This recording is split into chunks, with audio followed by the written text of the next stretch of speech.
What's going on, Schmoedown fans? Welcome back to another episode of Beyond the Schmoedown. I'm former Star Wars champion Andrew Dimalanta. And I'm Star Wars competitor Nicki Dimalanta. Sorry for the hiatus. We were quite busy Yeah. a week ago, and we didn't have the energy or the time, or mostly the energy. Yeah. Yeah, I know. We were trying to be like good stewards of information, and we were like, no, I don't really know if we should tell people we're going to film spectacular. Yeah, but it got and then out. everybody's like, the final filming. I'm like, okay, I guess it's not something very the cat's secretive. out of the bag. So at least, I don't know. But yeah, that's where we were. And yeah, super tired. Yeah. And just exhausted from traveling, and it was just a lot. Yeah. It was a big weekend. Yeah, Lots of emotions, yeah, everything ending, and it was. I think that's why we were just so tired. It was from one, we were traveling, Yeah. breathing fast the entire time. Yeah. I just wasn't well nourished because the entire time we were at the airport or anything, we didn't touch anything.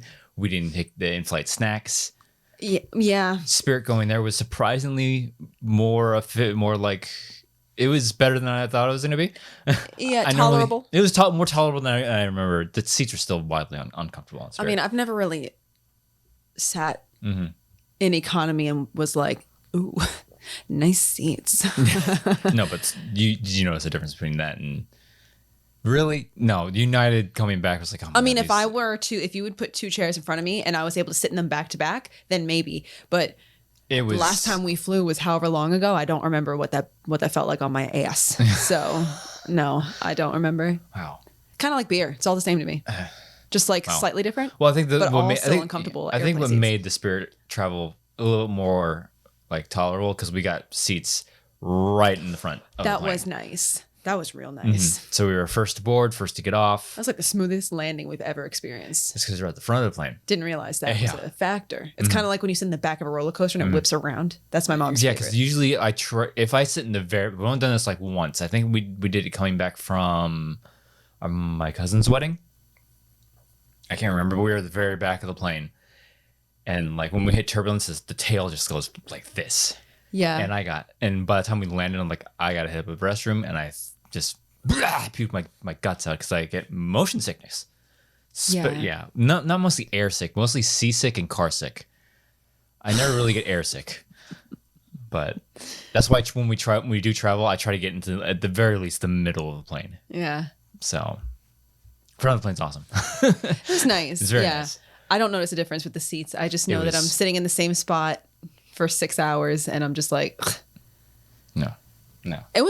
Getting there was a long day. Yes, it was. Because it was a very long like, time. we flew into Texas and then we had like a 2.5 hour layover there. Mm-hmm.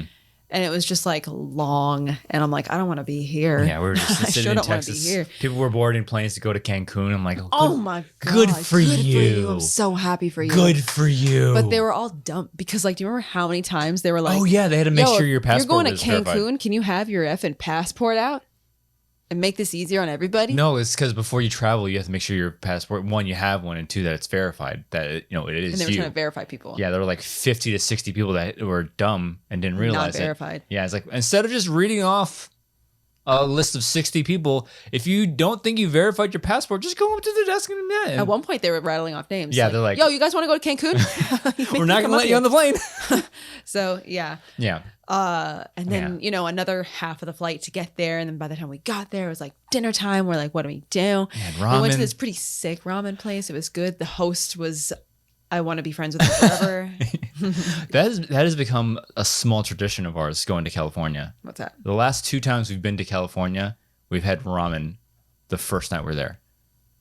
Went there for... Did that last time? We did that for a celebration. You're right. We did. Mm-hmm. And it was like 5 seconds from wherever we were staying. Mm-hmm. That's true. I don't know why. Yeah. Because everyone's like, oh, you got to get Mexican when you go there. And we've Oh, yeah, never no, you done do. that. Oh, yeah. I haven't. I'm surprised that we haven't gotten Mexican while we're out in California. Same. No, we have. We've done it with my brother when we went to go see him, I think. Don't remember. It doesn't count. Yes, we did. We went to go get Mexican food. That was a while ago. That was when we went to Big Bear or something. I don't The family remember that vacation. at all. Yeah. So I don't think it counts. So maybe when we're out there next time, we'll get ramen with friends. Yeah. Yeah, because we also Mm-hmm. have been trying to get Korean barbecue with Nerd Chronic for years now. And we just and weren't haven't. able to do it. Well, it doesn't also helped that like anytime we've been out there for Schmoedown stuff. Everybody goes out for stuff. Yeah. Well, no, but it's like anytime we've gone out there for Schmoedown stuff, it's like we're there for like a day and then we leave immediately the next day. And it was this point because I try to get to like I reached out a bunch of like text our friends like, hey, I'm gonna be out there for like 2 days. They're like, oh no, I'm busy. Oh no, I'm busy. I'm like, oh shit. Yeah, we should probably like do something where we're out there for more than 36 hours. Yeah, we'll go to Disneyland for a week. I know people. We have Disney World here. No, because they have Avengers Camp out there. I want to go. I want to visit Avengers Camp. I want to meet Wanda. Yeah. I know somebody who's friends with Wanda. Pretty big deal. You know, actually, no big deal. It's whatever. No big deal. Like, I'm sure that I could probably meet her. She is amazing, though. I have like 2 TikTok friends that work at Disney. Tickets, bro. I don't want to be that. We've had this discussion. I don't want to be that person. Yeah, I don't want to be that guy. Like, I kind of do. But like, I really don't. Like, I doubt that they can do that anymore because like I heard Disneyland is like overbooking like all the time. Disney adults. You know what I'm saying? Well, you gotta do what you gotta do. You know, in the way the world is right now, whatever brings you happiness, I say cling to it. Yeah. You know, if we had if I wanted to, we'd probably have annual passes to Disney World. Yeah. And we'll send her to school when she's in school full time. And then it's like, hey, let's go to Galaxy Edge for a couple hours. See you later, babe. Baby girl. Yeah. Yeah. No, every time I feel myself slipping into like, I don't know, like I see a TikTok about somebody and they're like, they got all this Harry Potter stuff in their bedroom or they have like, a Captain America shield on their wall. Well, like I also saw like pictures of somebody who like they're really, you want to talk about Disney adults, you walk into their guest room and every inch of this room. Oh, is this one of your friends or somebody you saw? Somebody that I know. Oh, okay. Somebody that I know. I'm not really friends with her. I've maybe talked to her once. You know who she is. Yes, yeah. But like her guest room is wall to wall, Disney inch for princesses, inch Disney stuff. Not just princesses, just everything Disney. Figurines everywhere. Comforter, Mickey and Minnie. And, you know, Disney memorabilia everywhere. Tchotchkes, if you will. Whatever you want to call those little things that you just put, or some people will call them just dust collectors, whatever. Yeah. And I feel myself looking at that kind of, I see myself looking at that kind of picture like, wow, that's kind of a lot. And then I sit there and I go, we just went to Star Wars Celebration. And we spend every waking minute of our lives studying Star Wars. I don't think I have a leg to stand on in judging people and whatever fandoms they want to be a part of. But like I said, whatever makes you happy, if there's something out there that makes you happy and it's acceptable and like legal or whatever, if there's something that brings you happiness, I say cling to it. Yeah. As long as it doesn't get in the way of your friggin' life. Yeah, but it doesn't harm people. If you have a little escape, I say indulge. Because it's rough out there, guys. Yes, it is. It's very rough. You know, turbulent times right now. I feel like we've been saying that for the past 2 or 3 years. But you know, it's light at the end of the tunnel at some point, probably, right? So, anyways, yeah, we were at the spectacular taping, obviously, and by the time we get into this episode, you don't understand why both of us were there. We'll talk about that when we get to the match. Yeah. Because we'll get to that when we get to the match. But yeah. No, it was a big weekend. A lot of fun. We will, I'm sure when we talk about, I think, okay, today, Monday, Christian, I believe, if he hasn't already, he might have already, will be releasing the cards for Spectacular. And I forget if I think he actually mentioned the number of matches. I think he said, 6 matches. Okay, well, you're just going to say it? I think he did. Yeah. So I really think that we might split it into like 3 episodes. So I think it's just so much to talk about. So I think what we're going to end up doing for leading up to Spectacular, because I think now after this show, we'll have no regulation matches to talk about. Except for exhibition matches. I think what we'll end up doing. Being declassified. Yeah. I think what we won't, because, I mean, how much can we talk about an exhibition match? We might watch it just for fun. And if we decide to talk about it, we'll talk about it. But like, I think from next week on, because it's it'll be September. A month. It'll be 4 shows. Yeah. For those 4 shows, I think we'll take the card and talk about it. It might be a shorter show. It might be like 30, 45 minutes. Watch it be an hour. Now that I say that. But I think each show will take like a title match and then one of the off ones and talk about how we got there and what we think of the matchup and stuff like that. Word. So, and hype the card up because it's the last spectacular. Exactly. So, we want to do our part. Fun with it. Yeah, so I think that's what we'll do because I don't think anybody's gonna have interest in the. Not that you should watch them or not, but like. Well, and also if these are past exhibition matches, there's probably a decent amount of people that have already seen them. It's like old news. Yeah, so, exactly. So I think we'll spend these next 4 episodes talking about the cards leading into Spectacular, and then when we do hit Spectacular, we'll have a special 3-episode Beyond the Schmoedown week. So we'll talk about 2 matches in the first. So it'll be on a Monday, Wednesday, and a Friday episodes. We'll talk about the first 2 matches on Monday. That Wednesday we'll talk about the next 2, and then the last 2 we'll talk about on that Friday. Going out with a bang, and then the week after we'll have our goodbye show. Yeah. So there's still a lot to talk about. Yeah, there is. That was that spectacular filming. Oh boy, that was a long day, but it was a good day. Yeah.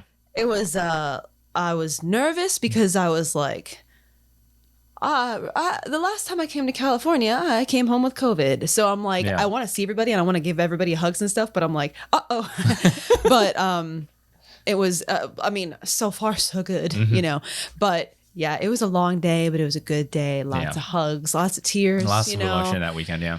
Yeah, but it was good, and I'm really glad that we were able to be out there. But we will talk about Spectacular very much in depth later on after October 1st. So we'll get into that. Okay. Yes. So our first match. Getting into the matches that we had. We're a little bit late on this. Yeah, we're a little behind. So, but we got for Betty. We got the Boston Badass Paige for Betty versus Ricky Rager, Rick Radis. Best 3-0, 3-1 player. It's ridiculous. And Paige is, of course, representing the fan favorites. And Ricky Rager just representing him and Lomas. Him and Lomas. We've even seen a lot of these 3 particularly. Yeah. Like, there are a couple of rookies that had a few matches here and there. But these 3 specifically. A lot of Lomas. A lot of Radis, and quite a bit of Paige. So it's like, I want to... Good for them, though. Yeah. Because, I want to know how many times they were flown out, or they just record all this stuff in like one weekend. Well, I mean, they might have split it up. I don't know. I can't remember. I don't know because I don't know where everybody lives. I know Paige doesn't live in LA. She lives in Boston. I don't know about Rager and I think Lomas. They're closer than most. I don't know. Yeah. Anyways, round 1. Paige missed a question about Sandra Bullock, Sandy B, if you will. Something about Rocky 2. Something about Kung Fu Panda, and something about The Fast and the Furious. They both missed a question about True Romance. I think that was one of those. This actor was not in which of these movies. Yeah, that's right. Those questions have been getting really wild. They seem like they'd be so easy. Like, which one weren't they in? Yeah. But obviously not. I think they always pick out movies like, was he in that? Yeah. That's fascinating how you can construct a question like that. You really got to know your movies, which I don't. So with that, at the end of round 1, it's 5-9 in favor of Redis. Round 2, Paige spins Mel Brooks, decides to stick with it. Good choice. Perfect round 2. Radis goes, he spins Batman, decides to stick with it. Another good choice. Another perfect round 2. Now we're at 15-19, still in favor of Radis. Round 3, 2-pointer for Paige. Oscars. What 2021? Oh, because he was calling her Pager. Yeah. That's not why I said that. I was just being dumb. What 2021 psychological thriller from director Guillermo del Toro was nominated for 4 Academy Awards, including Best Picture? Nightmare Alley? Got it. 3-pointer for Paige. Happy Madison and Adam Sandler films. In what 2001 comedy featuring Rob Schneider and Tom Brady does Adam Sandler make a cameo? I believe she said The Animal. Got it. Okay, now 2-pointer for Radis. Spy films. Which actor plays the CIA assassin August Walker? Tasked with observing Ethan and his team in Mission Impossible Fallout. I can watch that. The world's most beautiful man, regardless of what People magazine reports. It's not George Clooney. It's not that country singer. Brad. I don't know what his name is. We talked about him. We talked about him last episode, and it's like... I can't remember what his name is, but it's not him. I'll tell you that much. Henry Cavill. Got it. 5-pointer just for Paige. Cock your arms. Whew. Haven't seen that movie, but I would just for that. 5-pointer Not for for the Paige. mustache. Do you like the mustache or not? Be honest. If it's him, I don't care. If it's him, I don't care. The mustache is wicked, though. Dress him up in a trash bag. Don't care. You probably run with it to lose weight too. Because I remember in high school, the wrestlers would run with us for a little bit for our warm up in cross country, and they had trash bags to lose water weight. Yeah, because it makes you sweat more. Why don't you just wear like a sweatsuit? Ew, that would stick to your skin. Yeah, and in Florida, running out in Florida, that was not the greatest idea. No, I feel like I'd pass out. Mm-hmm. And if you're like running at the height of summer or something, they didn't run very long. Well, because they ran for our warm up. Because I've told this several times, the minimum distance we would run in cross country for a workout for practice was like 5 miles. That was a minimum distance. That's why I didn't do cross country. I did track and field. I did long jump. Long jump, really? And I did. I think high jump. Did you do high jump? No, that's one where you have the stick. No, that's pole vault. I did pole vault for 2 years. No, greatest time of my life. I love pole vault. How do you do high jump? High jump is the one when you jump over backwards. Oh no, you run up and then go woo. No, I'm pretty sure I did long jump. And triple jump? You ever tried triple jump? That's no. that screws my. I'm like, no, definitely not. Because there was definitely a rhythm to running for pole vault. It's like a little scamper thingy. Yeah. But yeah, the triple jump was the boom. I'm like, that's weird. Never gotten how people do that. No, I did that, and then I did sprints, like whatever the shortest sprint, 100-yard dash, maybe. And then I think I also did a relay race a couple times. Probably the 4x1. Sure. Yeah, I did pole vault, the 2 mile, the 800, the 4x8, and the mile. Did I say mile? Yeah, 2 mile, 1 mile. I did the 800 for a season, but then I got bumped down because I couldn't cut it. Then I did the 4x8. I hate running. Yeah. And then I got cut from that because I was the B team. I got cut from that. Oh, Humbers. No. Oh my God. It's so hot. At least at night. When we were that age, you're invincible and you can do anything. It was because cross country was a fall sport. Track was a spring sport. It's hot in both of those times. Not really.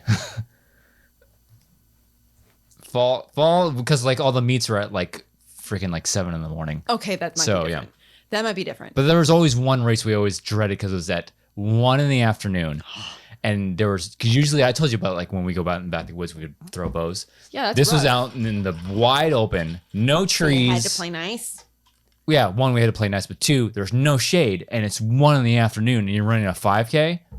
No, I'm pretty sure that I don't think I fully passed out, but I like almost collapsed at a track meet one time because it was so hot. Yeah, we've had a couple of those emergencies before. Yeah, it wasn't fun. It was so hot. Yeah. Like I took the little one on a walk outside today. Well, it's also hotter than it's ever been because the world's on fire. Well, yeah, you got a point there. I was sweaty in the house earlier today. Mm-hmm. You'd think I'd be used to it. Yeah, our Florida, born and raised. Our power bill, well, 1, inflation, 2, we're running the AC all day long. So can't wait for colder weather so we can turn the AC off. Mid to late October, I feel, is when it gets nice. We've had this discussion before. Spring is probably my favorite around here because it's not like...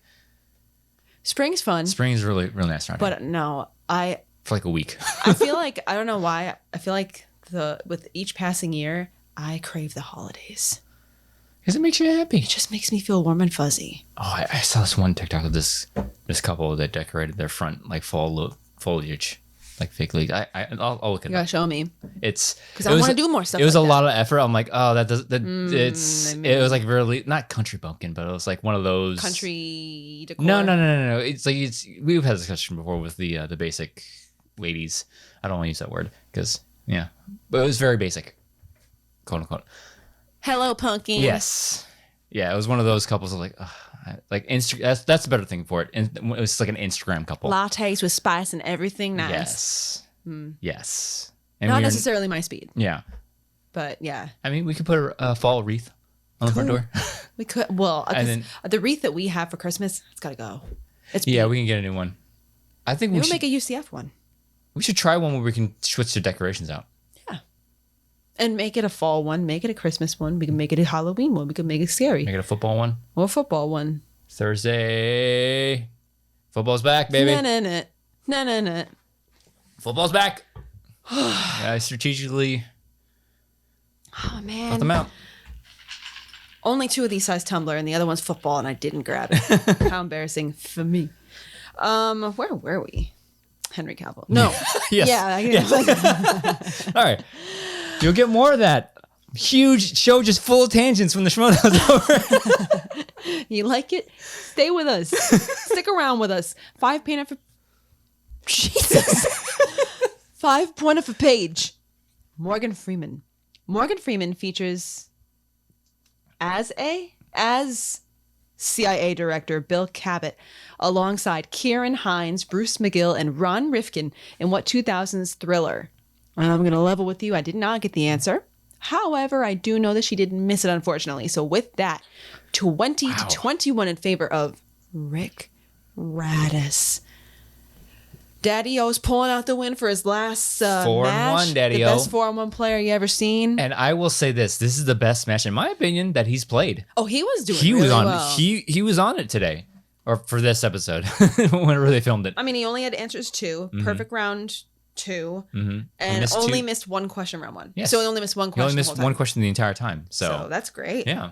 No, he seemed to be feeling it. Yeah. He seemed to be grooving Daddy-O that day. Yeah, Paige had a rougher round 1 that I'm sure she wanted. But, unfortunately, sometimes it happens. And but it was a fun match because these were 2 of the people that came out of last year's crop of rookies. Yeah. That just they stood out. They stood out not only because they were good at trivia, I shouldn't be talking in past tense just because it's ending. Are good at trivia. What you got going on there, Chief? Something was falling off of. Not only are they good at trivia, but they're also entertaining to watch. They had big personalities right from the get-go. Because I know we've talked about it before. A lot of rookies bust out people that have bigger characters. Yeah, they go out. Well, no, because some people, they either come out and they come out too hard. Yeah. Or they come out kind of shaky and they don't really know what they want to do, how they want to do it. But I feel like these 2 were true to character from moment 1. Yeah. Like they knew what they wanted to do and that's just where they stayed and it worked for them. And I think that's great for them. So Radis, hilarious.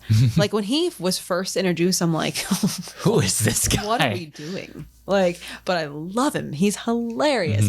And Paige, I love that woman too. Yeah. Like, I mean, she was on my faction last year and whatever, but she's just so sweet. And yeah, I got a lot of hugs from her last weekend. It was very nice.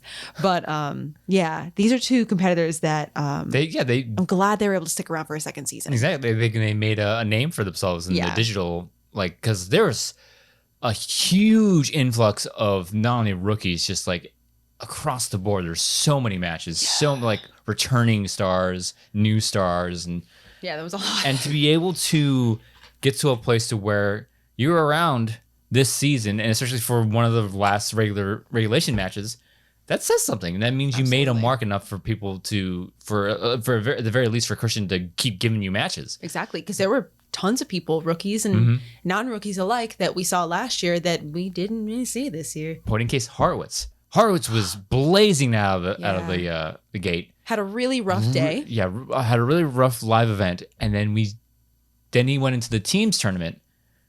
I can't remember how they did in the finals against King Arthur, but he kept running into Nooms, and we never saw him again after that. So could also be a matter of schedules. Schedules, yeah, because those 2 names alone, they seem to be very busy gentlemen. So, but yeah, it's a shame because Horowitz was great to watch. Great. First of all, man lives in front of a camera, so it's not like he's gonna get nervous under the lights. Yeah, we'll go. I'll be scrolling TikTok, and then like one of those inevitable like big name actors, like Hollywood Entertainment, and they have like their interviews. They're interviewing like Chris Evans for this new movie that he's in with Ryan Gosling, and it's Horowitz. I'm like, hey, I was on a fashion with that guy. That's a cool guy. Yeah. it's a shame. Yeah. And I think about somebody like on my faction last year, Frankie Alvarez. Yeah. He was so much fun. Such a cool dude. Hilarious TikToks. Him and his friend, I forget. I'm sorry, I don't remember his name. His podcast is really big. The Basement. Like they have funny podcasts. You should watch it if you don't. But Rat and Lomas is in the conversation too because he's like attached to Radis. Yeah. But like for the purposes of this match, I just love that Radis and Forbetti were able to make such a mark last year that they were able to still get some more FaceTime this year, even as things were wrapping up. And this was a fun match, and I was looking forward to it just because they have such big personalities, and neither shies away from trash talk ever. So, and Radis faithfully tweeted every single day. Yeah, that was one thing. Like knowing that's one thing I'll give any competitor credit that does this. Yeah. Like knowing how the match ends. Yeah. And still putting in like the effort to pump it up, still trash talk. Because I've never been that way in my entire run on the Schmoedown. Yeah. Like the week of like, hey, it's about time to go hunt. Yeah, I always got nervous promoting matches that either of us was in. Because, like, if it hadn't been filmed yet, like any of our matches, had they not been filmed yet, I'm like, if I promote this, I'm gonna bring some bad juju on myself, and I'm gonna lose because I'm looking like I'm getting overconfident, blah blah blah. And also, if it already has been filmed, if you lose, it's like I don't really feel like it. Yeah. If you win, it's like, well, I don't want to tweet too much about it because then people know the outcome. Catch on so to it, it's like it's a difficult line to dance. I thought. Yeah. Some people have no problem with it. Like Paige, even though, she came up a little short in this one, she still trash talked with Radis. She still commented on his posts and they had their little back and forth. So it was very funny. But these were two of many people that I would love to have seen more in, subsequent seasons. But however, here we are.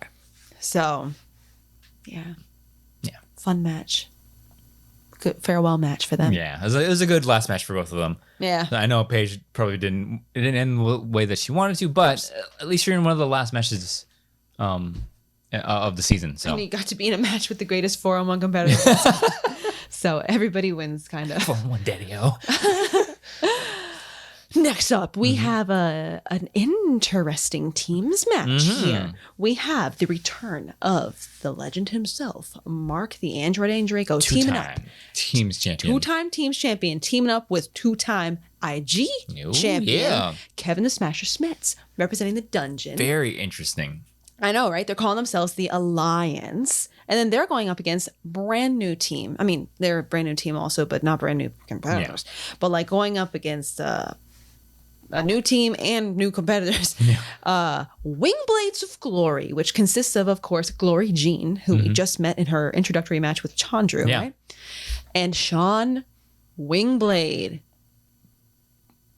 I don't remember if he has a nickname. I think he's just Wingblade. I think he's just Wingblade. Like a lot like Gold Leader and Barbarian. I don't think they call him Sean Wingblade. I think it's just Wingblade. It's just Wingblade. But interesting. I mean, I don't think many people saw Smets jumping into the world of teams unless they had made IG teams at some point. Yeah, but you've known about this for a while. Yeah. You know that they were going to team up for even before they announced Andraco's return. Absolutely. You knew about Andraco's return before anybody knew about it. I think you knew. Our first team meeting of the year, I think he was there. Yeah. And I was like, this is great. Yeah, I think because I was like, I was all of a sudden you guys were talking about like, oh, he's gonna make his return at free for all, but it's not official. And then they're gonna they had this whole storyline plot. I was like, oh, we want to get you the dungeon and team up with Smets, and that's what your official return. And it's like wild. Okay. Yeah, and then the announcement happens, and it's like, well, we gotta get this match in there somewhere. Round one. Yeah. Kevin, Andraco, and Glory Jean, all three missed something about, I think it was Oded Fair. And then, like a mirror image, since Wingblade was the only one to get that one right, there was another question where Wingblade was the only one to get it wrong on Ocean's 13. Balance. Powerful light, powerful dark. You know? Smets also missed a question about Mamma Mia. Never seen it. Fear and Loathing in Las Vegas. Never seen that either. Las Vegas. And Las Vegas. At the end of round one, it's 16-18 in favor of Wingblades of Glory. Round two, the Alliance goes first. They spin away from the Emmas, whatever that is. I think it's like Emma Stone, Emma, like actresses that are named Emma Watson. Yeah. That's the only one I could think of. And they get Stephen King, which it seemed that Mark Andreyko was very happy about. He's a horror guy. Multiple choice one time, missed it, but not stolen. Wing Blades of Glory goes, they spin Meg Ryan, and they decide to stick with it. Perfect round 2. 24-28, Wing Blades of Glory. Round 3, 2-pointer for the Alliance. Ramus and the Reitmans. Mark Andreyko decides to take it. Yeah, after discussion, because I think Kevin was kind of afraid of like intimidated, but like, what if I don't know? Yeah, what if they get the one question that I don't know? Yeah, you kind of figure. I kind of assumed that Kevin would have taken the 2-pointer. Yeah. But when you hear Ramus and the Reitmans, you're kind of like, oh no, like, yeah, wouldn't it be great if I could get like an IG 3-pointer? Yeah, exactly. In any case, they did decide Mark was going to take it. Arnold Schwarzenegger plays Detective John Kimball, who is undercover as that's a different movie. Yeah. Who's undercover as a substitute teacher in a story. Oh. John Kimball, who is undercover as a substitute teacher. Something in Oregon. Yeah. In what Ivan Reitman comedy? It's not a tumor. Kindergarten Cop. Got it. Who's your daddy? And what does he do? 3-pointer for the Alliance. Kevin's going to take this one. Martin Scorsese. I feel like it's almost kind of the same kind of, Yeah. What rock star plays the role of Pontius Pilate opposite Willem Dafoe's Jesus in The Last Temptation of Christ? In one of what has to be one of the best moments in Schmoedown history. One of the best reactions I've ever Recent seen out of Mark history. Andreyko. Oh my God, because Kevin did use a repeat. Yeah, and it did seem like... It seemed like one of those moments like, oh, you really should, because... You wish they would have just take switched the 2 and the 3. You know Kevin knew Kindergarten Cop. Yeah. And Mark was sitting like... And you knew Mark knew the answer to this 3-pointer. Yeah. And I know that he was sitting there saying it over and over in his head, hoping that it would like... Just like... vibrate over to Kevin's brain. Yeah.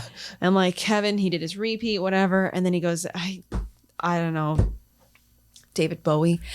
Mark's face. I had to go back and rewatch it. The whole match made it worth, this entire reaction is worth watching. Because Kevin, I think Kevin seriously was like, I don't know. Like sometimes like a Kalinowski would do it a lot, or Oko would do it a lot with the, and they got it right. But I think this was very sincere. Very genuine. Yeah. I think this was sincere, but Mark's face was just like, oh my God. That was a wonderful moment. I rewatched that a couple times. Are you kidding me? Really? That was fantastic. Yeah. He got it. And Kevin was something about, like, he thought of the labyrinth. I'm not sure how he breached that gap. Yeah. But I'm glad he did, because that was a great moment. 2-pointer for Wing Blades of Glory. Morgan Freeman hanging around a lot in these past couple matches, I feel. Wingblade takes it. Morgan Freeman won his first acting Oscar for what sports drama directed by and starring Clint Eastwood. $1 Million Baby. He did miss it. So we're going to stay with Wing Blades of Glory for their 3-pointer. Glory Jean takes it. New releases. What 2021 spy film features supporting performances from Naomi Harris, Lashana Lynch, and Ana de Armas? No Time to Die. She got it. Down to the fivers. 5-pointer for the Alliance. Sequels and prequels. What? I just combined what and which. Which 2002 slasher sequel from director Rick Rosenthal features performances from Katie Sackhoff, Sean Patrick Thomas, and Jamie Lee Curtis. Halloween Resurrection. They got it. 5-pointer for Wing Blades of Glory. Marvel. Damn. Which 2010's Marvel film featured performances from Idris Elba, Anthony Head, and Christopher Lambert? Ghost Rider, Spirit of Vengeance. They got it. Wow. And with that, 34-36 in favor of Wing Blades of Glory. Wow, What a short little season for Miss Glory Jean. Yeah. 2-0. Mm-hmm. I mean, across 2 divisions. Yeah. She got a singles win and a teams win. Wingblade's the same. He did play an IG, right? Yeah. So these two teams are kind of mirror image of each other. They have an IG player and a singles competitor. Yeah. So Fun. I know, it's a shame because I think that there was something on like a Discord or something that Christian tweeted or whatever of like some notes, from before Before the announcement, the news, before the dark times. Something about how a lot of these matches were like setups, seeding for tournaments and whatever, and that's why you saw some newer faces. So it is a shame because I really like Glory Jean. Yeah, and I like. There's something very relatable about her. Yeah, very fun, light energy. Yeah, and she's great. I mean, obviously, she's won both of her matches. Yeah, undefeated in her career. So that's pretty cool for her. But I would have liked to have seen more of her. I think Sean Wingblade probably would have been a pretty good a pretty good low seed for the IG tournament. And I feel like he probably could have been one of those people that might have been slept on because coming out of nowhere, I think he played in the FCO. So people might have been aware of what he could do or whatever. But I think that these two could have been sleepers in a tournament setting.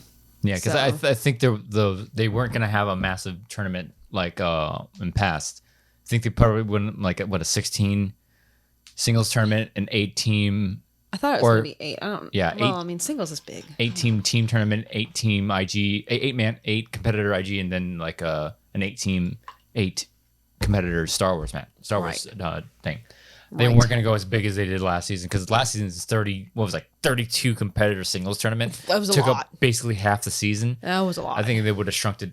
Like everything would have been compressed down to like half that number. Yeah. And then keep the teams in the IG and the Star Wars one like they have in the past. Yeah. So 2 competitors that I would have loved to have seen more from. And also I would have liked to seen more of what the Alliance could do. Yeah. Because it really came down to the first round of the misses, and it's like, oh man. Yeah. Because it was a tight match. Yeah. It was a really tight match, and it was, seeing Mark Draco back on the desk it's always fun to see him back. Yeah. Because he's a good guy. 2-time teams champion for a reason.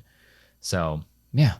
It's just it's a shame that we don't get to see these teams. That's why talking about these matches is kind of bittersweet and kind of like, because it's like, man, would love to see more. Would love to see what they could have done, both of the teams, if they would have been able to stick together, and especially, the newer people, because this was all we ever saw of them. Yeah. But tis what it is. At least we got what we got. So fun match, fun and kind of odd to see Kevin out of the IG element. Yeah. But he held his own for sure. We've seen him in exhibition matches, but I think the closest we've seen him outside of like his comfort zone is free for all. Yeah. And he performed the way you would expect an IG player to play in free for alls, but he held his own in this match. So absolutely. Yeah. A couple misses here and there in the first. But other than that, a pretty good showing for, a former IG champion jumping into teams. Absolutely. I would have gotten no points. So, I mean, he did infinitely I would have better gotten Kindergarten Cup. Put me in there, coach. I'm not even sure. I might have gotten that one. Yeah. I'd be like Pretty Princess. Is it 2-pointer? It's 2-boy. No, I might have gotten that one. Mm-hmm. Yeah, the Stephen King. If they would have spun Stephen King out with Draco, it's like, this is all you, man, my man. Yeah. Yeah. I feel like there was a Kate and Leopold question that I got right. Maybe I would have gotten 2 points. You got 2 or 3 points. There's been matches where you've gotten more than just one question, right? Not much more than. Not much. It's not good. It's ugly. See me play a regular singles match? Yikes. Okay, we got one more match. What do we got? What we got? We got the last regulation Star Wars match. Wars match ever. So sad. Yeah. Like end of an era. And it's me. It's me. It's your girl Dimmy versus Andres Ace Cabrera in a number 1 contender match. Oh, the other half of the spectacular match. This was supposed to happen like a month and a half ago. Yeah. Sorry, guys. Didn't realize that was going to happen. What, right after Celebration? June 30th. Yeah. Yes. That's right. Because we were all at Celebration. We were all joking how unprepared everybody was. Yeah. And I was like, oh, man, I wish I was already done. Like, I wish I already had filmed it so I wouldn't have to be worrying about it. And should I be studying while I'm here? And this is before you, both of us have filmed the number 1 contender match before the announcement happened. So we thought that these 2 number 1 contender matches were headed into collision and not spectacular. That's right. That is right. But by the right. time you got to your match, because me and Evan filmed ours before Celebration, you and Ace filmed yours after Celebration. and then shortly after Celebration, the announcement hit. It was in the weeks. I think the announcement happened in the weeks between Celebration and when my match was filmed. Something like that. Because at the end of this match, I think they were openly talking about like things ending. Yeah. Because they didn't talk about it in your match, obviously, because you didn't realize at that point. But I think we openly talked about it. So yeah, I think it was filmed like not too long after they made that announcement. I think they made a decision, but they haven't announced it yet. I think this what might have happened. Maybe that probably because you'd gone, because I remember getting a call from Christian about the match. I was like, oh, this is what's happening, and he's like, honestly, obviously, don't tell anybody. Yeah. But then your match, I think, was around that time. You filmed it, and then knowing by the time it would air, the announcement to the public would have been made. Yeah, I think you're right. I think that was the order of events. That was the timeline we're working with. Anyways, round 1. We both missed a question about Yoda's first word in Revenge. That was a tricky question. Slipped past me. That's a very tricky question. And there have been times that like certain questions my brain just seizes up for some reason. And it did there because my mind went to a different scene from a different movie and I didn't even get it right for that movie. So, and because I definitely at one point was trying to really pay attention to people's first lines, people's last lines. Ever since I believe it was Gold Leader got a question about Joe Costanu's first line. Ever since that happened, I was like, I need to really look into this more, just to cover my own butt, you know. But with Revenge with Yoda, it's like halfway through the movie. Exactly. I think that's what was so tricky about it. And that's why it just went right past me. Yeah, because we would always think like Yoda would come in sooner in the films. Like you don't see him until like, I would say like 30 to 45 minutes into the film. Kind of crazy. Yeah, it's like, whoa, what? Yeah. But once they said it, I was like, oh, yeah. Okay. Yeah. Yeah. Premonitions? Premonitions. These visions you have. You have pain, suffering, death. Your stuff you speak of someone you know.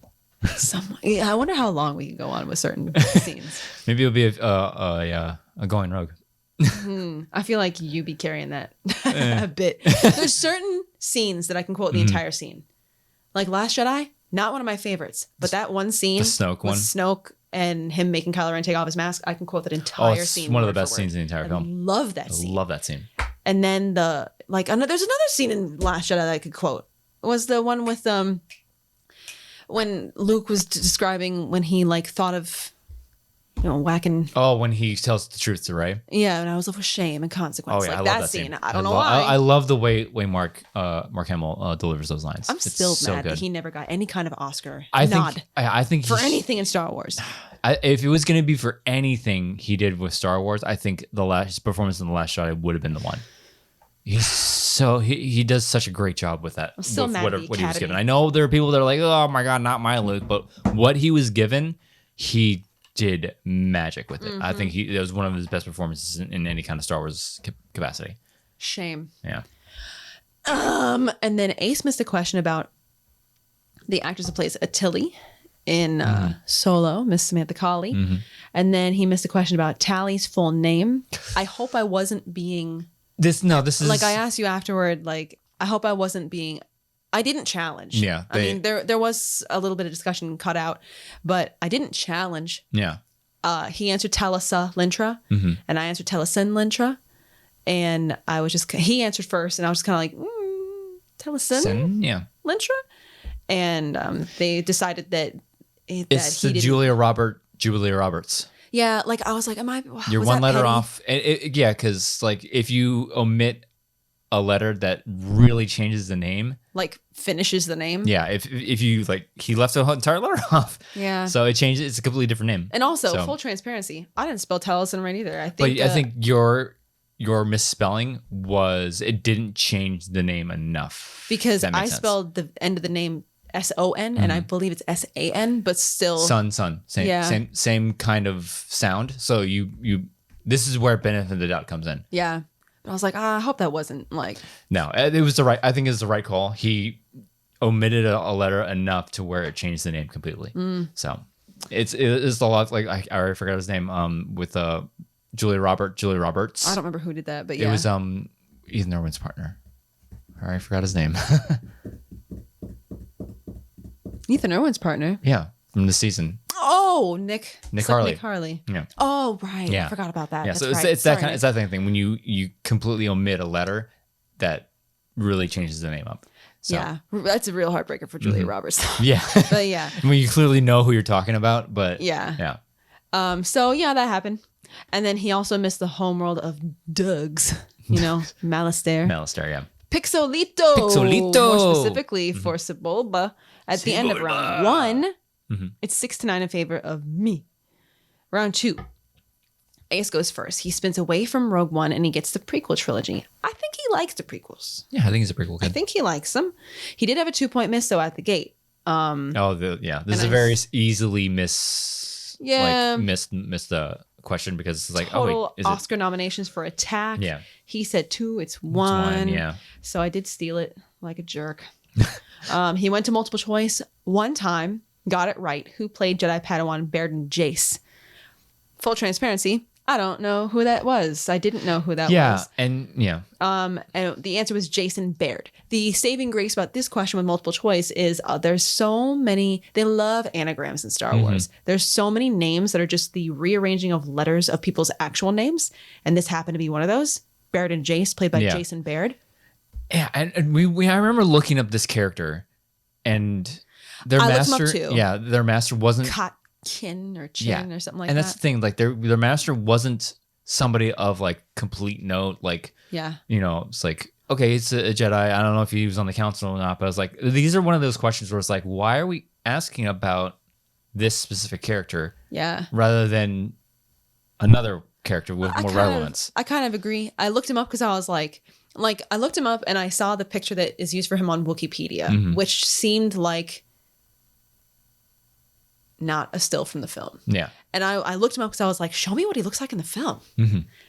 Because even when I saw his picture, I'm like, I don't recognize this guy. Yeah. But when I looked him up, I saw a picture of what looked like a visual dictionary, like a German visual dictionary, like translated in German or whatever. And there was a page that had Baird and Jace next to, I don't know how to pronounce his master's name. It's like Kin or Chin or something like that. And there's 2 of them right there on what looks like a visual dictionary page. So I don't know if it was a matter of somebody thumbing through a thing and being like, yep, that guy. I don't know.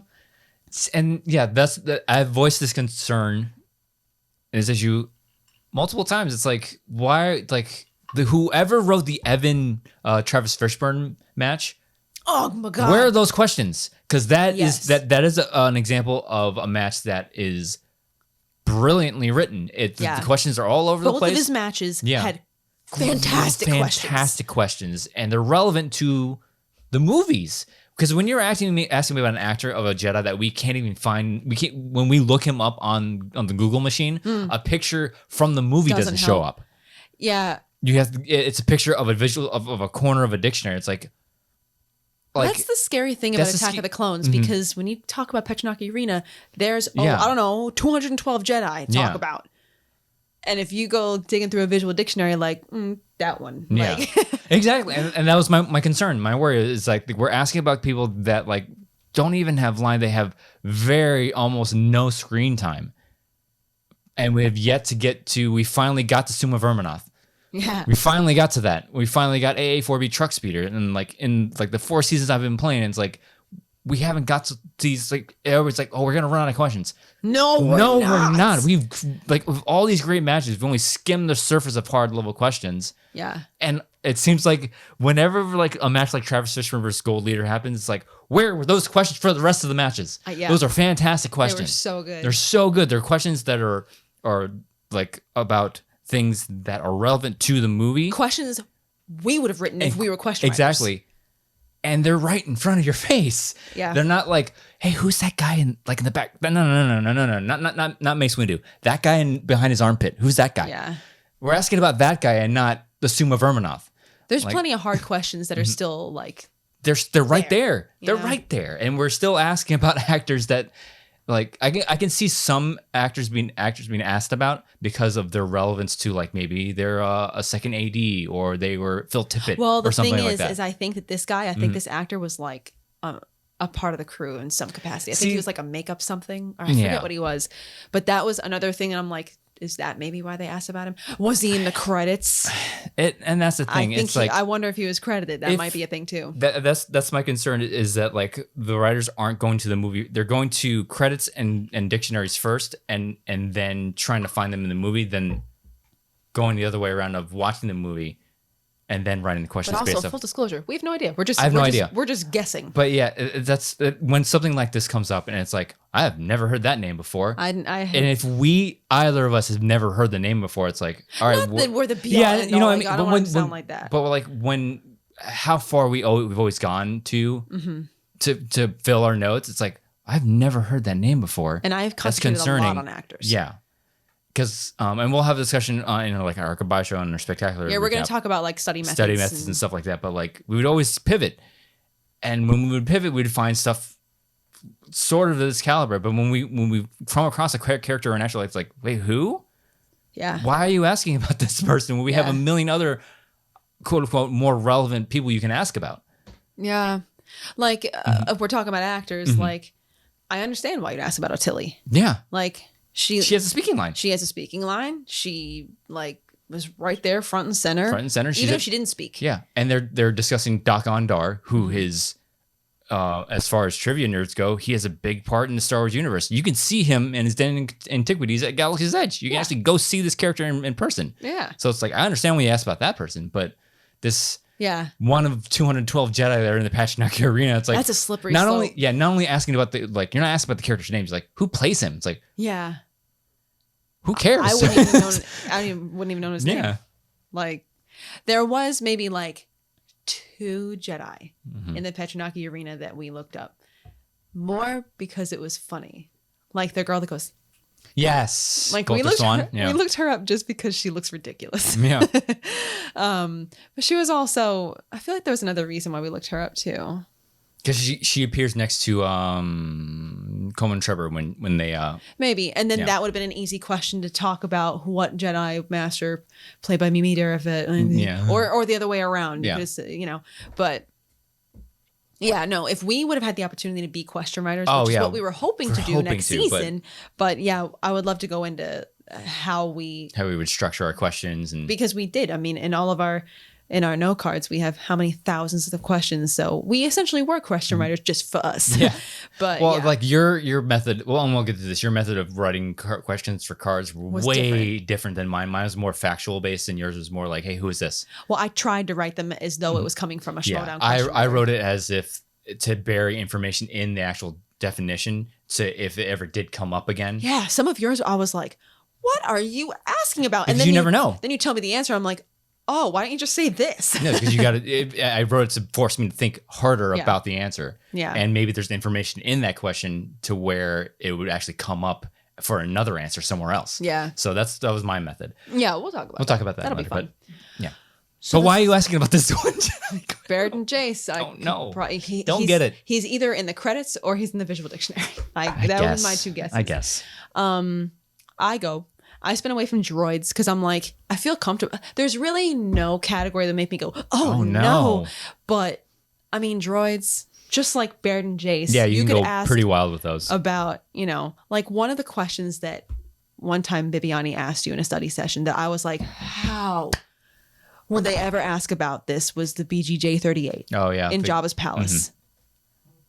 Mm-hmm. Put them in my notes. It's those kinds of droids. That's a droid that just happens to be like pulling levers, doing something in the corner of the frame, by the door of like one of the doors into Jabba's palace. Yeah, the entrance to the throne room in the palace. Yeah, he's in the very corner of the frame, and it's like, if you can ask about some random, you see him for 2 seconds droid like that, there's a lot of droids they could ask about, and heaven forbid they get one of them gets past me. So I was like, you know what? I'll leave it up to the gods that be, and I'll spin again, and if I get it. Okay. I'm actually kind of curious what questions I would get. Yeah. So I spun away. I got a wild card and it's opponent's choice. And he decided to give me who said it. And he said, hey, is this a strength of yours? And I went, we'll see. Maybe not. I don't know. God, when we're playing and when we're studying, we're so secretive about our tactics. And, no, that wasn't. I don't know that I would consider myself to be a strength in who said it or quotes. I don't know that I would say that. Yeah, so but that was genuine. I remember in years past where like people would ask us like on there's like what's one piece of trivia you wish they would ask you? Like I am not telling you that. What if it comes up? What if it comes up for somebody that I'm going against and now they know it because I said it? Yeah, because there's plenty of competitors that like Adam Wood and would like flex on Twitter. It's like, what are you doing? Yeah, you're giving me your notes. Like in that thing that we shot at Spectacular, and he's like, Bidlow Quirv. I'm like, God. Now people know who Stop it. Now people know about that skull. Like that's something you hold close to the chest. Yeah, that was one of our like little things like, Bidlow Quirv. That's pretty ridiculous. Pretty deep. But yeah, no, we would never say stuff like that. Yeah, no. But it never came up, so it didn't matter. But but yeah, so he gave me who said it. I got a perfect round 2. And it was interesting that I got like 2 crawl questions and who said it. Yeah, that's like, nobody says the crawls. That's really curious. Like, why are we getting crawl questions in a quotes category? And one of the crawl questions, the one that I laughed at it because it's a repeat question that I got. I really wish that we didn't do repeat questions. Yeah. It's basically over, guys. Why are we repeating questions? Yeah. Well, that, and also I sincerely believe, like, wasn't it this year or last year that we were like, we're going to recycle everything and everything's fair game again? Yeah, it was this year. I sincerely believe. I mean, I don't know how many questions the writers have in their arsenal, but coming from a competitor who's studied this for a very long time now, I sincerely believe that even had we not recycled questions, you still would have made it through the season. Even if it was like, nope, once you ask the question, it's out. I sincerely believe that we could have still gone a full 2 or 3 more seasons without having to even worry about recycling a question. Yeah. So, and it always just as a competitor, it just feels like, oh man, I already got that. Now I look like a jerk. Yeah. Like that was just kind of handed to me. Like I hate that, but it is what it is. It's happened to a lot of us. Yeah. But that's why I laughed, because I definitely got that question in my first match against Howie, I believe. Leia looking for Luke's help or whatever. So I got a perfect round 2. Anyways, I just wish there weren't repeat questions, because it just feels like a cop out. Yeah. For us, our competitors, not for the question writers. Like yeah. For us, especially if it's a question I've already gotten, I don't like that. But it is what it is. Didn't write down the score. Oh, whoops. Round 3, 2-pointer for Ace. Rise of Skywalker. The opening crawl. The opening crawl. It's like a fill in the blank. The galaxy has heard a mysterious blank, a threat of revenge in the sinister voice of the late Emperor Palpatine. Broadcast. He got it. 3-pointer for a lot of crawls. A lot of crawl questions. Yeah. 3-pointer for Ace. Attack of the Clones. C-3PO. C-3PO tells R2 that for a mechanic, he seems to do an excessive amount of what? Thinking. He got it. 5-pointer for Ace. In Vehicles and Starships. In Solo, what is the exact name of the restraint put on the landing gear of the Falcon to impound it, other than gravity lock? I was not even aware that gravity lock was a name for it. Yeah. Fortified infraction restraint. Fortified infraction restraint. Unfortunately, he did miss it. So with that, 18-21 in favor of me. You get a TKO to your record, baby. Yeah, that's true. That's true. Been playing for 4 seasons now. Never got a TKO on my record. I gotten close. It's not an easy division. It's not easy. It is not easy to get a TKO in the Star Wars division. No. There's so many things that have to line up. You have to get very fortunate that your competitor just doesn't gets a question. You either got to get somebody who's wildly unprepared. Which has happened, or you got to get somebody who just is having a bad day, or something. Yeah, like I'm saying, the stars have to align on that specific day to like just everything's not going right for your opponent. Yeah, and you just happen to catch them on that one time where it's like, oh, it was just a bad day on that side of the house, Yeah, but yeah, I mean it's cool. How's it feel? Something I'll never have. It feels, you never know, but like it feels cool. Yeah. I was like super nervous for this match too. I mean, what match am I not super nervous Yeah, you're for? nervous for all your matches. But like, oh man, this was I don't know, but it was fun. It felt lighthearted. Because Ace is a cool guy. And we haven't really had the opportunity to talk to him a lot. We hung out with him a little bit at Celebration. A little bit. He had panels and stuff. We went to one of his we went to one of his panels and we hung out afterwards for a little bit. Yeah. But he's a really good dude, and this was a fun match to film. Not just because I won, but like, it was fun, and I feel bad, but you know, but the cool thing for us is that we both get to play each other Spectacular now. Exactly, or we already did. I mean, no. Secret's out. The taping was already a week ago. What are you talking about? I have no idea. Still nervous for this match. What happened? So it is the Dimalanta Civil War. Yeah. For the Star Wars title, for the last Star Wars match in the movie trivia Schmoedown. It's absolutely crazy. So the belt comes home. Yeah, I know some people were like, I can't even know. I don't even know what word I'm trying to think of. Some people were like trying to guess what some of the cards were. And from something that like Thad put out on the Discord, some people were like, I think that's something about how you and I were supposed to then play each other at Collision. Then plans changed, and now we are a part of Spectacular. And I think some people interpreted that as maybe there's more people than just those two. Will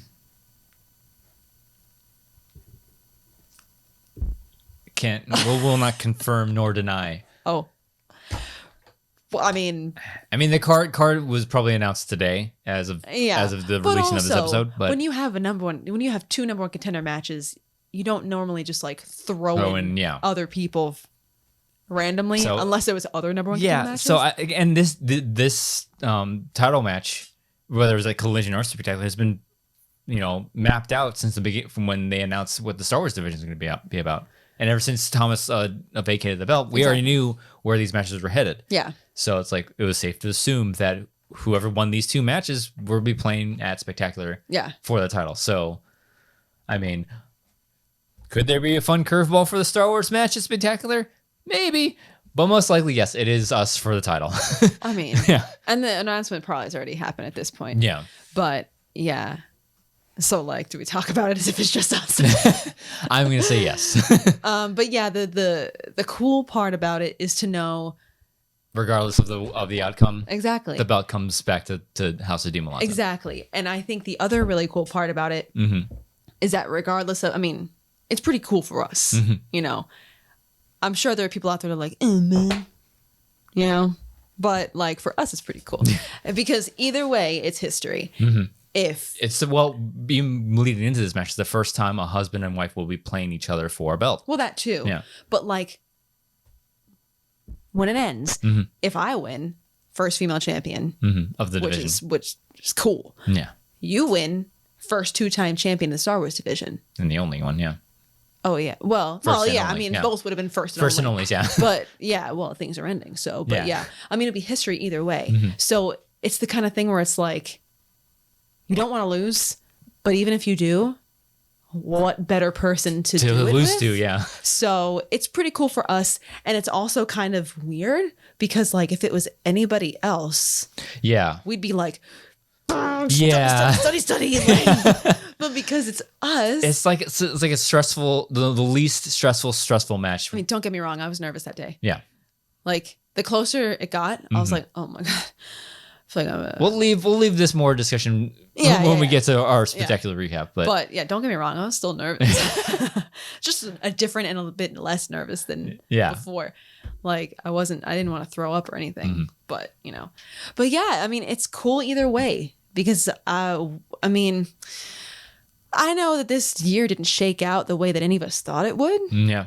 However, when this year began, we were like, our goal would be to play each other at Spectacular. Yeah. Regardless, I think the goal was to get that belt back here. Before we knew anything that was happening. Like January of this year, when we were talking about what we hoped to accomplish, we definitely said, wouldn't it be sick if we had Dimalanta at Spectacular? Yeah. I think that was the ultimate goal because I remember like when the season started, when Thomas had the belt and the announcement hadn't happened yet. It's like, all right, so I know my next match is a number one contender match. Right. Prep me for that because I know whoever it is, we're gonna match up well against them because it was Christian had said like, well, it'll probably be you versus Evan. I was like, gold leader. Sorry, gold leader. I was like, all right, I can prepare for Evan. Let's do it. So gold leader. Sorry.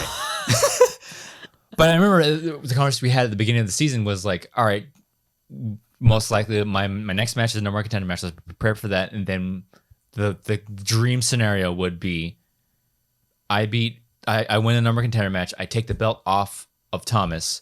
At Collision. You go through a tournament again and find your way back to Spectacular. Then it's Dimalanta v. Dimalanta for the belt. It's Spectacular. Yeah. Obviously, the hope and dream. That was the perfect scenario, hope and dream. Kind of happened, but not in the way we wanted to. Yeah. So regardless, our goal is met. We both we're playing for each other as Spectacular. It just happened different than what we were planning for. Because oh boy, were we planning. Yeah, and like I said in past episodes, like my entire like box is filled for Schmoedown. It's like champion, defended, play a Spectacular. Yeah. It's not how exactly I wanted to get there.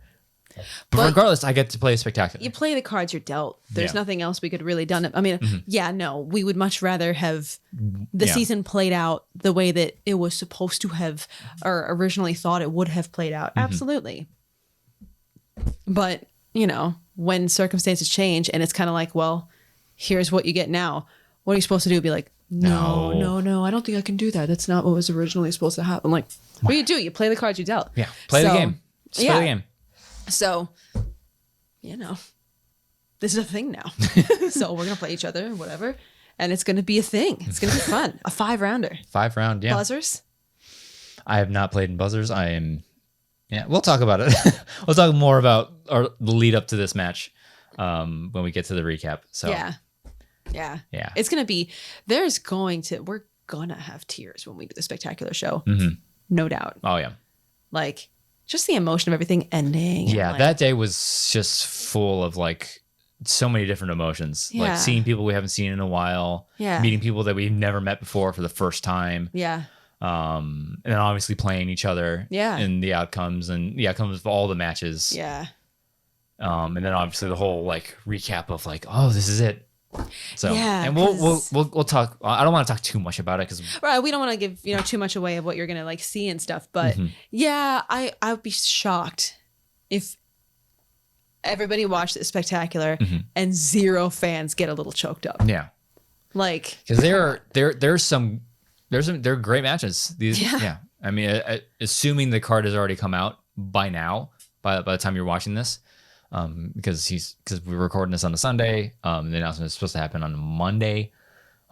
So they're all good matches. Absolutely. They're all great matches. Absolutely.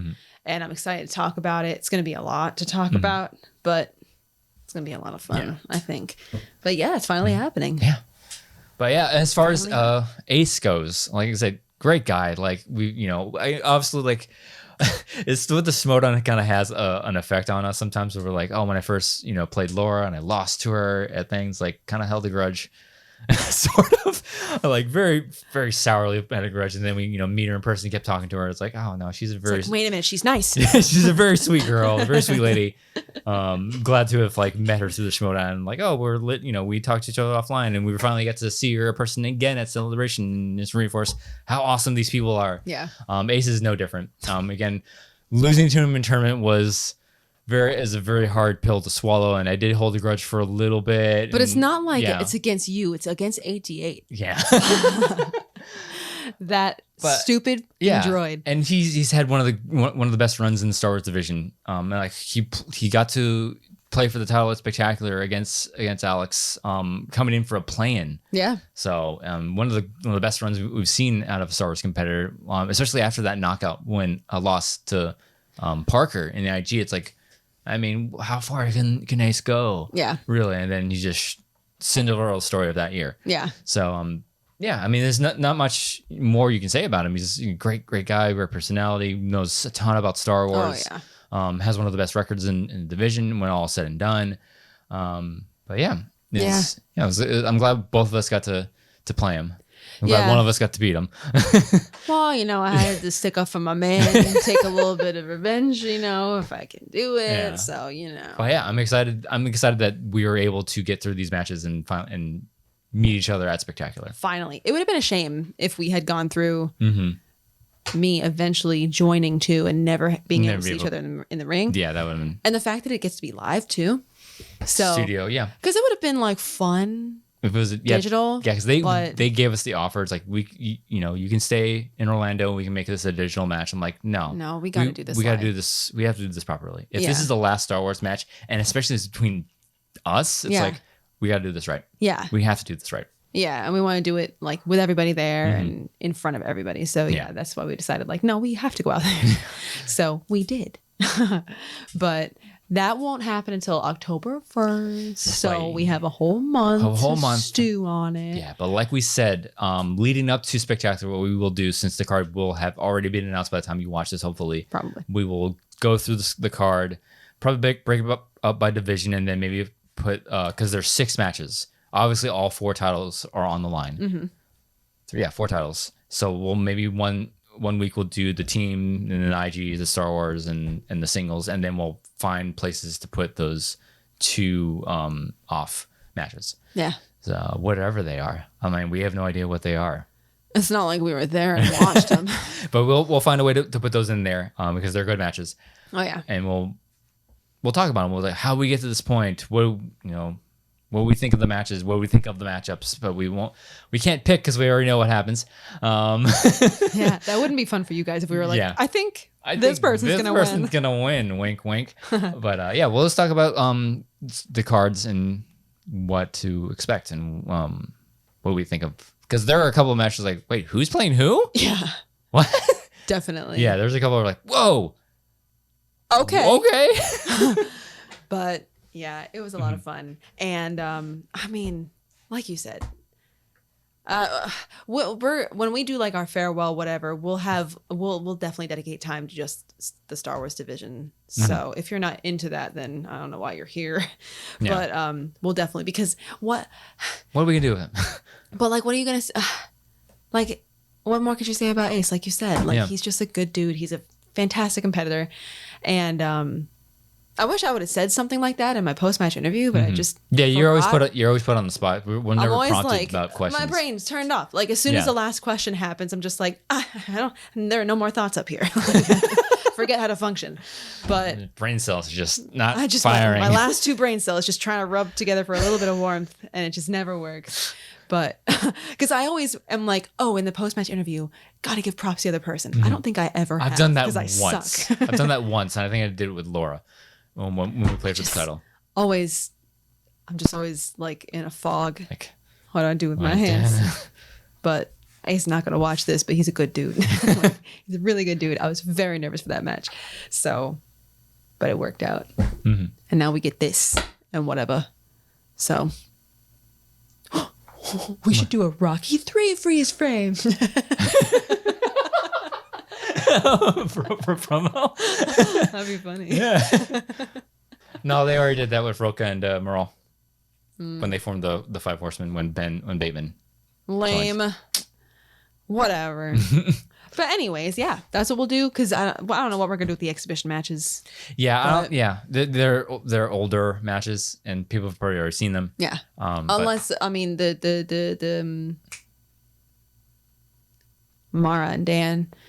Did they play? They have like an exhibition match. Oh, I mean, we'll watch them. Lord of the Rings one. Yeah, well, which I think that was new. Yeah, no, I would like to just focus more attention on the Spectacular. Yeah. And hyping that event up. Oh yeah. So I mean, we'll watch the matches and then like, oh yeah, hey. Yeah. Yeah, but I do want to focus mostly on Spectacular leading up to the last one. We gotta do it big. Gotta do it big. Everybody, okay? Yeah. So, go ahead and end here. Star Wars #1 contender. Nicki Dimalanta, where can they find you online? Oh boy, you can find me on Twitter at Dimmy, DIMMMYYY. Wow. As for me, you can follow me on Twitter and Instagram at Drew Dimalanta, DIMALANTA, and on TikTok at Rogue Leader Drew. I'm at 9,500. I didn't realize that. Wow. So close to 10K. It's close. Please get me there. I've actually had some great plans for my TikTok. I've told several other people about. They're like, that sounds awesome.